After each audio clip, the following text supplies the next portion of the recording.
الحمد لله رب العالمين والصلاة والسلام على أشرف الأنبياء وسيد المرسلين وعلى آله وصحبه أجمعين ومن تبعهم بإحسان في كل زمان ومكان إلى يوم الدين. أما بعد فأعوذ بالله من الشيطان الرجيم. بسم الله الرحمن الرحيم. يا أيها الذين آمنوا إنما الخمر والميسر والأنصاب والأزلام رجس من عمل الشيطان فاجتنبوه لعلكم تفلحون. صدق اللہ مولانا العظیم.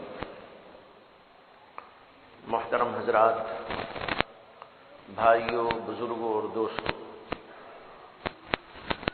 اللہ تعالیٰ نے جو شریعت مطہرہ نازل کی ہے، اس کے اندر دو طرح کے احکامات ہیں.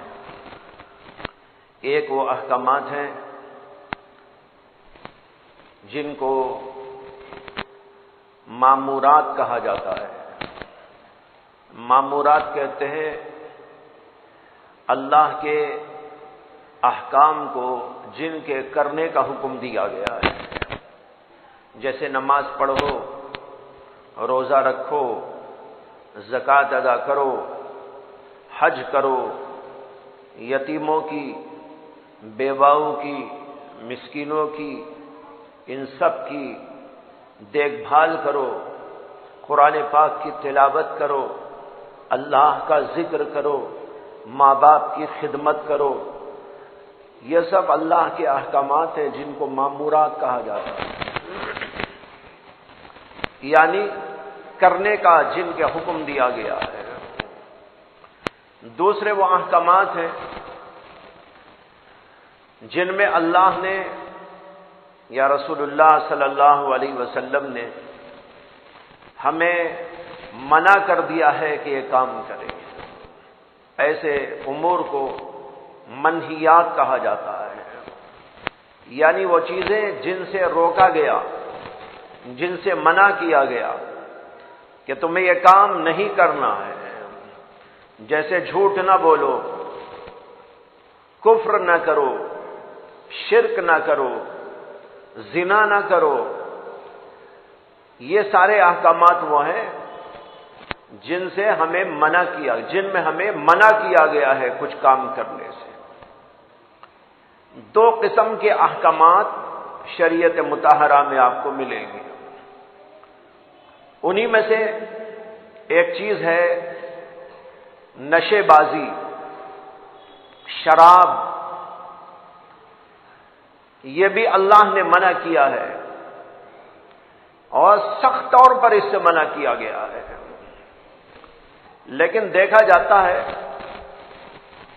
کہ غیروں کی تو بات نہیں، اپنوں کی بات ہے، مسلم معاشرے کی بات ہے کہ مسلم معاشرے کے اندر بھی بہت سے لوگوں میں شراب نوشی اور نشے بازی کی علت پیدا ہو گئی. حالانکہ سخت طور پر منع ہے، اور قرآن میں اور حدیث میں بڑے سخت الفاظ کے ساتھ اس سے منع کیا گیا ہے. اس کی برائیوں کو بیان کیا گیا ہے، اس کی قباحتوں کو واضح کیا گیا ہے. لیکن دیکھا یہ جا رہا ہے کہ نوجوان نسل کے اندر یہ بیماری پھیلتی جا رہی ہے. اسکولوں میں پڑھنے والے، کالجوں میں پڑھنے والے، اسی طرح بعض کام دھام کرنے والے لوگ نشے بازی کی علت کے اندر مبتلا ہیں اور نشہ کرتے ہیں اور یہ سمجھتے ہیں کہ اس سے تسکین خاطر ہوتی ہے، سکون ملتا ہے. حالانکہ سب سے زیادہ بے سکونی اور بے اطمینانی اسی سے ہوتی ہے. لیکن عجیب بات یہ ہے کہ وہ مسلم معاشرہ جو بڑا پاکیزہ تھا، جس کے اندر اس کا رواج تو رواج، کہیں اکا دکا واقعہ بھی پیش آ جائے تو حیرت کی نگاہوں سے دیکھا جاتا تھا، افسوس کیا جاتا تھا، حیرت کی جاتی تھی. لیکن آج مسلم معاشرے کے اندر دیکھا جا رہا ہے کہ بہت سارے نوجوان بچے بلکہ بعض بچیوں کے بارے میں بھی سنا گیا ہے کہ وہ نشے بازی کی علت کے اندر مبتلا ہوئے. یہ تو ہے شراب جو پرانے دور سے چلی آ رہی ہے، لوگ بھی اس کو شراب کہتے ہیں، لیکن کچھ اور دیگر چیزیں نئے نئے ناموں کے ساتھ لوگوں کے اندر رواج پا گئی اور لوگ ان کو استعمال کر رہے ہیں. اور اسی طرح بعض ایسی چیزیں جو کسی زمانے کے اندر نشے کے لیے استعمال نہیں کی جاتی تھی، لیکن آج اس سے بھی نشہ حاصل کرنے کی کوشش کی جا رہی ہے. یہ صورتحال اس وقت پیدا ہو گئی. کہتے ہیں کہ بعض دوائیوں کو استعمال کیا جا رہا ہے تو وہ دوائی، لیکن دوا کو دا بنا دیا، دوا کو خود ایک بیماری بنا دیا گیا اور لوگ اس سے نشہ حاصل کرنے لگے. بعض دوائیاں زیادہ کھا لیتے ہیں، نشہ آتا ہے. بعض دوائیاں زیادہ مقدار میں پی لی جاتی ہیں تو اس سے نشہ پیدا ہو جاتا ہے. بلکہ بعض دوائیاں بھی نہیں بلکہ کچھ اور چیزیں ان کو استعمال کیا جا رہا ہے، کچھ سونگنے کے ذریعے سے، کچھ پینے کے ذریعے سے اور کچھ کھانے کے ذریعے سے، اور اس کے ذریعے نشہ حاصل کرنے کی کوشش کی جا رہی ہے. مجھے بعض لوگوں نے بتایا کہ بعض چیزیں ایسی ہیں کہ ان کو سونگ سونگ کر نشہ پیدا کیا جا رہا ہے. نہ کھانا نہ پینا، صرف سونگتے رہنا، اور سونگ کر انسان بے ہوش ہو جا رہا ہے. اس کے حواس باختہ ہو جا رہے ہیں اور اس کے اندر جو حواس موجود ہیں وہ معطل ہو جا رہے ہیں. اس کی عقل بے عقل بن جا رہی ہے. یہ صورتحال پیدا کی جا رہی ہے. یہ ساری چیزیں اسلام کے اندر حرام ہے، سخت طور پر حرام ہے، ناجائز ہے. قرآن کریم کی ایک آیت میں نے اس وقت آپ کے سامنے تلاوت کی، اور اس آیت میں شراب کے ساتھ کئی اور چیزوں کا بھی ذکر موجود ہے. اللہ فرماتے ہیں یا ایھا الذین آمنوا انما الخمر والمیسر والانصاب والازلام رجس من عمل الشیطان فاجتنبوه. فرمایا کہ اے ایمان والو، بلا شبہ شراب اور جوا اور بت اور قسمت کے حاصل کرنے کے لیے ازلام، یہ سب کی سب چیزیں گندگی ہیں، ناپاکی ہیں اور شیطانی عمل میں سے. رجسم من عمل الشیطان فاجتنبوه، لہذا تم اس سے بچو، لعلکم تفلحون، تاکہ تم کامیاب ہو جاؤ. دیکھیے اس کے اندر کئی چیزیں موجود ہیں.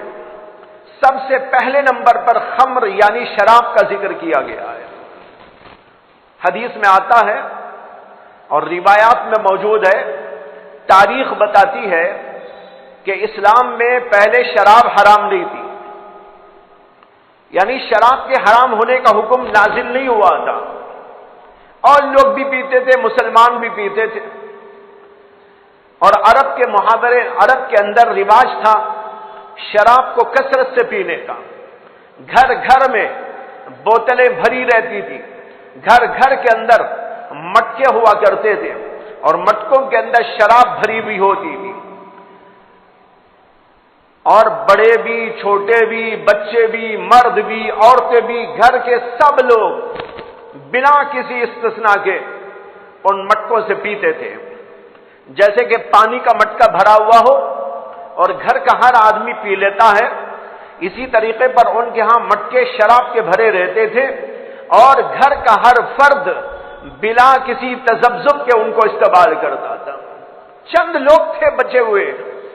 ابو بکر صدیق کے بارے میں آتا ہے، اسی طرح حضرت عمر کے بارے میں آتا ہے، بعض اور صحابہ کرام کے بارے میں آتا ہے کہ انہوں نے زمانے جاہلیت کے اندر بھی کبھی شراب نہیں پی.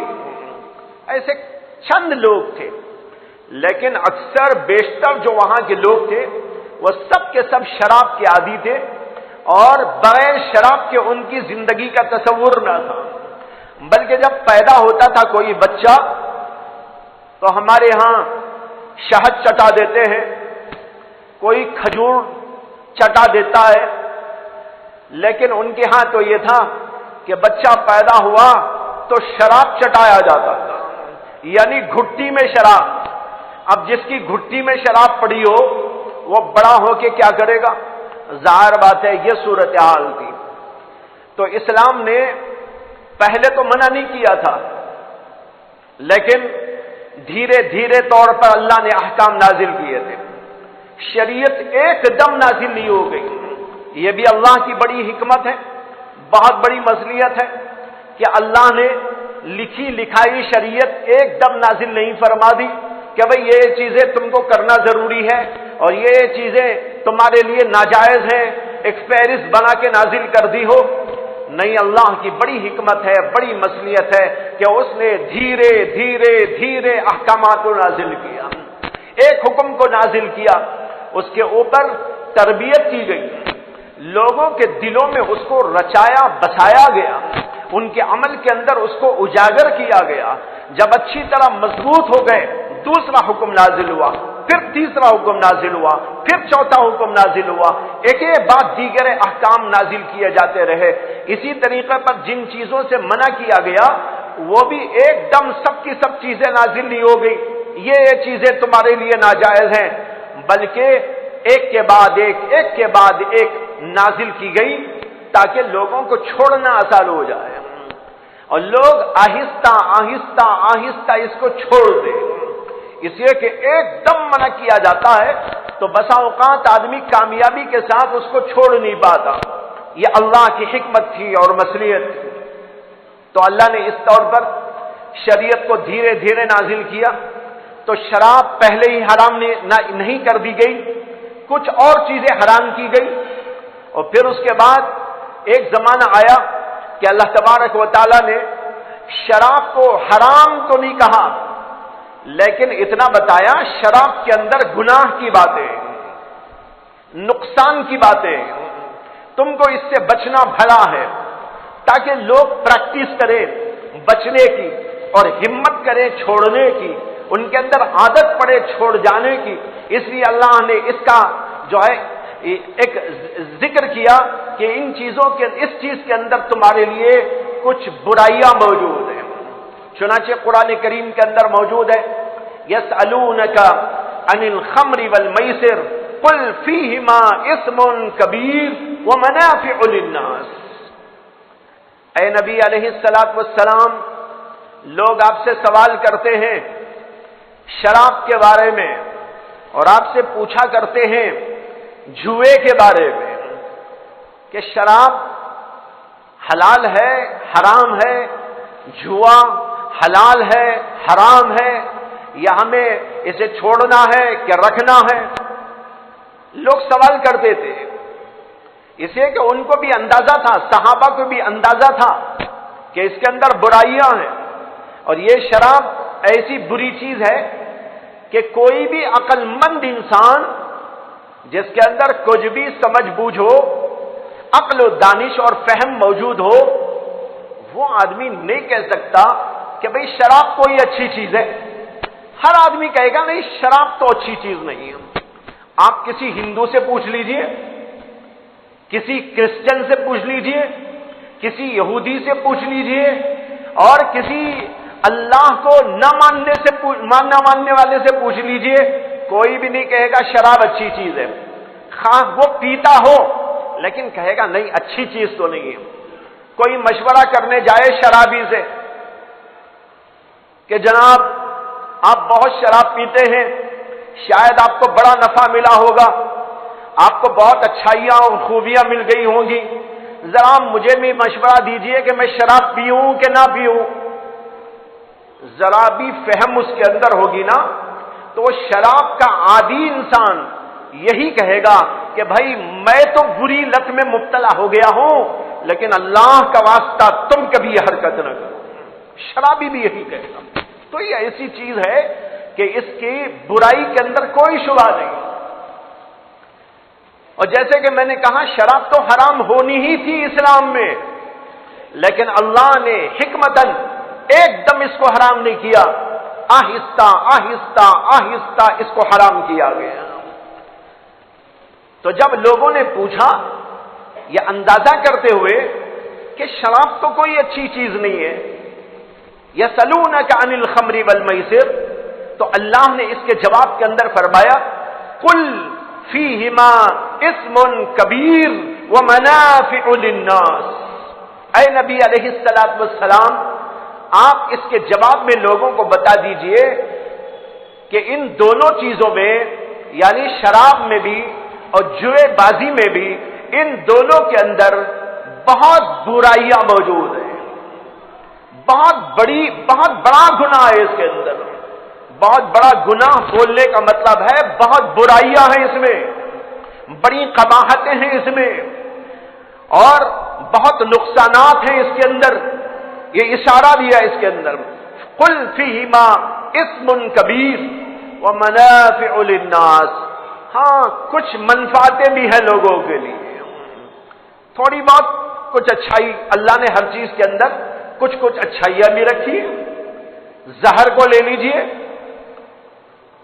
زہر کتنی بڑی نقصان دہ چیز ہے، ساری دنیا کو معلوم، بلکہ بچے کو معلوم، بچہ بھی سمجھتا ہے کہ زہر قاتل چیز ہوتی ہے، انسان کی جان لینے والی چیز ہوتی ہے، لیکن اطباء سے آپ پوچھیں تو وہ بتائیں گے کہ زہر کے اندر بھی تھوڑا سا نفع اللہ نے رکھا ہے، اس میں بھی ہے کوئی پہلو، اور اسے خاص انداز سے کبھی استعمال کیا جاتا ہے تو خاص انداز سے استعمال کرنے پر وہ منفعت انسان کو حاصل ہو جاتی ہے۔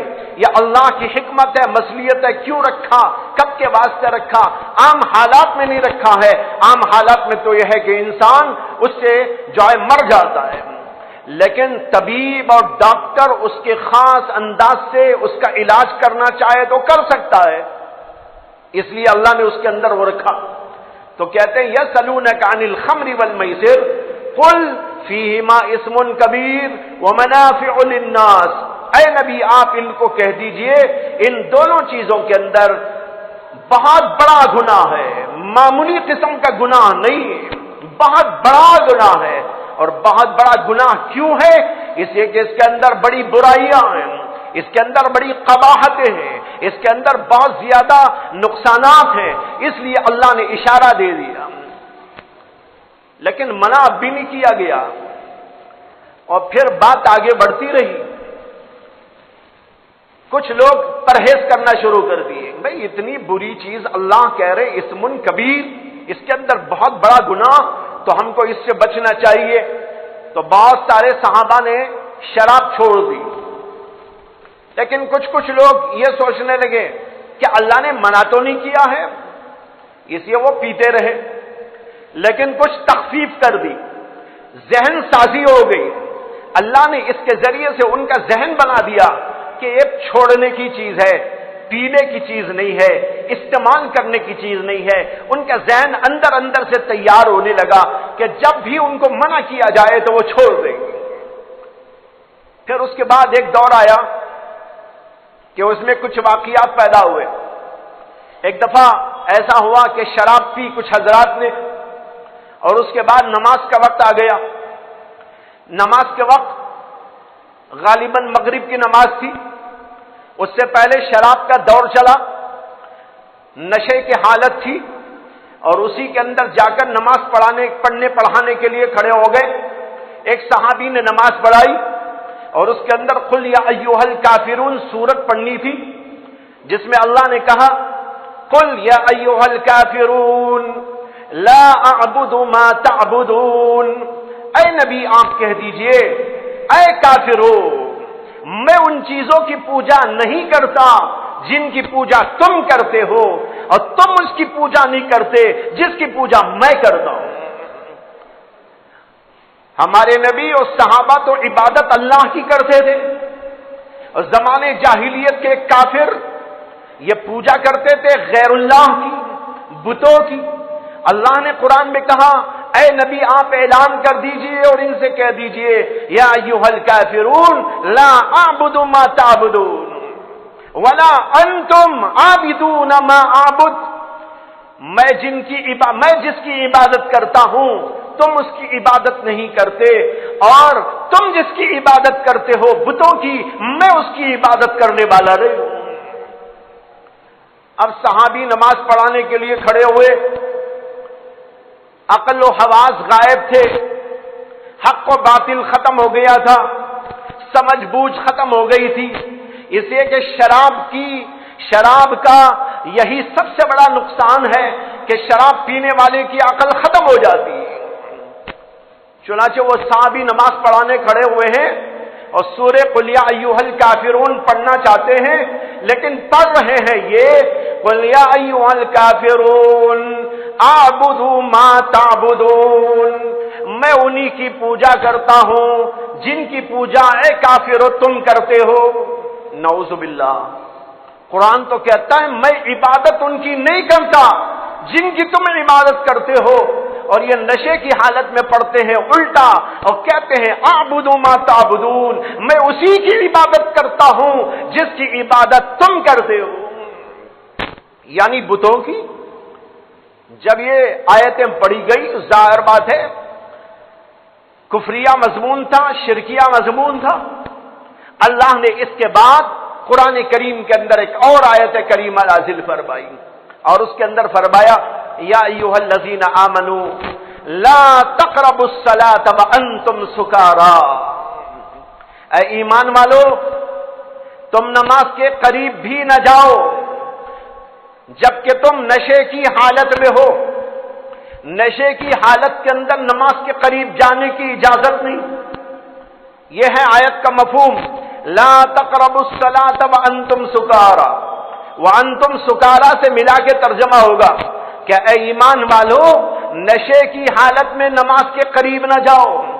علماء اس کا مطلب لکھتے ہیں کہ تم اور وقت میں تو شراب پیو لیکن نماز کے قریب وقت کے اندر شراب نہ پیو جس سے کہ تم نشے میں آ جاؤ اور الٹی سیدھی نماز پڑھنے لگو اور آیت کچھ ہو اور کچھ کا کچھ پڑھنے لگو۔ اس لیے دوسرے وقت میں تو شراب پینے کی تم کو اجازت ہے، رات میں پی کے سو جاؤ، یہ کسی اور وقت میں پی لو، نماز کے قریب وقت میں نہ پیو جس سے کہ تم نماز کو الٹا سیدھا پڑھنا شروع کر دو۔ اب یہاں اللہ نے اتنا کہہ دیا کہ شراب نماز کے قریب وقت میں پینا حرام ہے، دیگر وقت میں پی سکتے ہو لیکن نماز کے قریب وقت میں نہیں پی سکتے، اتنا قریب وقت جس سے کہ نشہ آ کر نشے ہی کی حالت میں نماز پڑھنے کی نوبت آ جائے۔ اس لیے دیگر وقت میں پی سکتے ہو، ایسے وقت میں شراب پینے کی اجازت نہیں۔ اب یہاں پریکٹس کرانے کے لیے اللہ نے پہلے تو صرف ذہن سازی کی تھی کہ بھئی شراب بری چیز ہے، بچنا چاہیے، چھوڑنا چاہیے، لیکن اب یہاں پر تھوڑی سی پابندی لگا دی۔ کیا تھوڑی سی؟ نماز کے قریب وقت میں نہ پیو، دیگر وقت میں پی سکتے ہو۔ اب پریکٹس ہونے لگی صحابہ کی، تھوڑا سا پابندی ان کے اوپر لگ گئی کہ بھئی اس وقت میں نہیں پی سکتے، اس وقت میں پی سکتے ہو، لہذا دن میں نہیں پی سکتے، رات میں پی سکتے ہو، اتنی جو ہے ان کو چھوٹ دی گئی، باقی اوقات کے اندر منع کر دیا گیا۔ جب اس کی پریکٹس اچھی طرح ہو گئی، اب صحابہ چھوڑنے لگے اور نماز کے اوقات سے ہٹ کر شراب پیتے، نماز کے اوقات میں پینے سے اپنے آپ کو روکنے لگے، احتیاط کرنے لگے۔ اب پریکٹس ہو گئی تو پھر تیسرے نمبر پر اللہ نے آیت کریمہ نازل کی، وہ آیت جو میں نے ابھی شروع میں آپ کے سامنے پڑھی تھی، یا ایھا الذین آمنوا انما الخمر والمیسر والانصاب والازلام رجس من عمل الشیطان فاجتنبوہ۔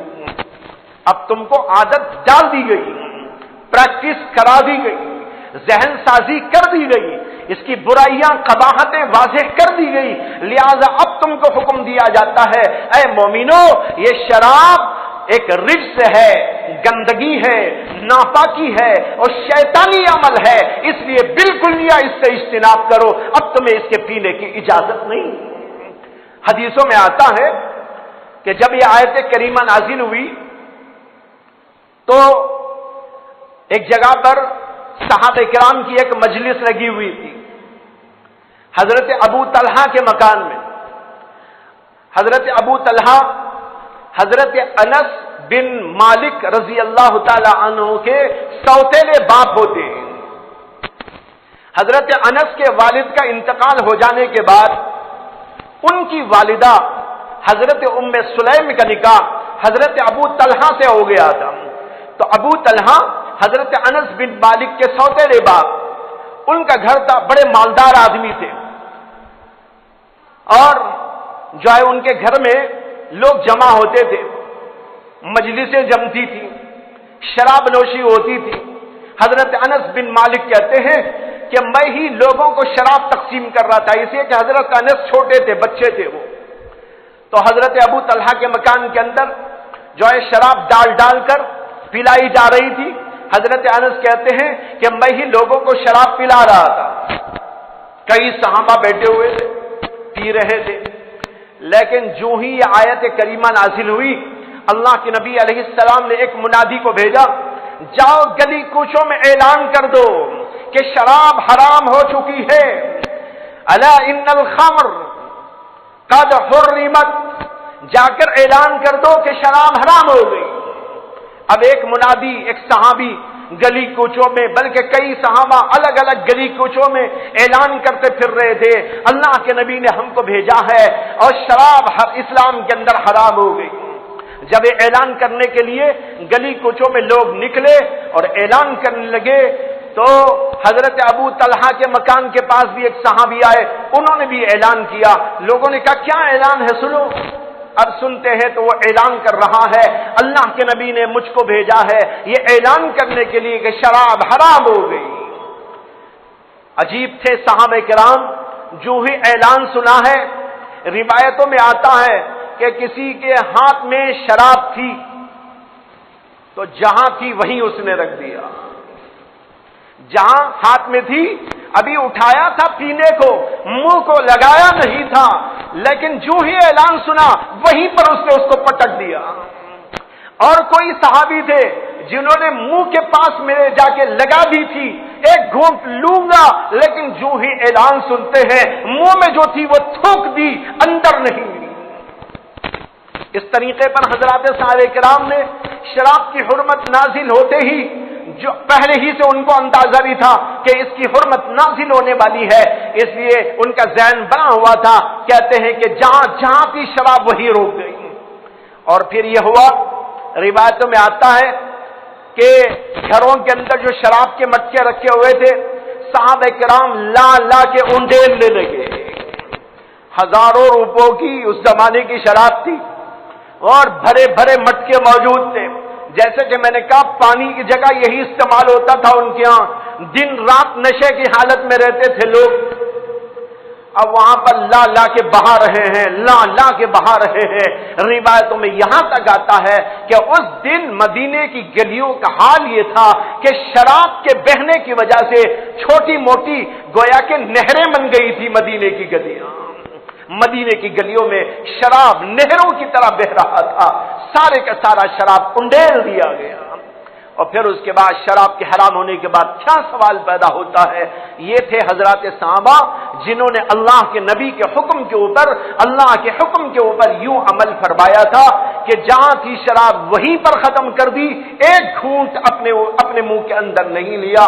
بھائیو، یہ شراب کی حرمت کی تاریخ ہے جو تھوڑی سی میں نے عرض کی آپ کے سامنے، لیکن مجھے اور بھی کچھ بیان کرنا تھا اور احادیث بھی آپ کو سنانا تھا جو شراب کے سلسلے میں نازل ہوئی، اس کی برائیاں، اس کی قباحتیں، اس کی مصیبتیں اور اس کا انجام، یہ سب باتیں ہیں جو واضح طور پر ہم کو اور آپ کو بتائی گئی، لیکن وقت ختم ہونے کی وجہ سے آج بات یہیں ختم کرتا ہوں اور دیگر امور انشاءاللہ اگلے ہفتے بیان کروں گا۔